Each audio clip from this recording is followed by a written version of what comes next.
उजळून आलं आभाळ रामाच्या पारी, उजळून आलं आभाळ रामाच्या पारी, अन गाव जागवत आली वासुदेवाची स्वारी, गाव जागवत आली वासुदेवाची स्वारी.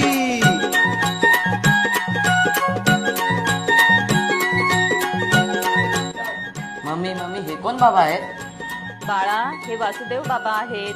ते रोज सकाळी येतात, समाजाला जागृत करतात आणि ही आपली प्राचीन संस्कृती आहे. ही जबाबदारी सर्वस्वी तुमची आहे. ही संस्कृती पुढे तुम्हाला जपायची आहे आयुष्यभर.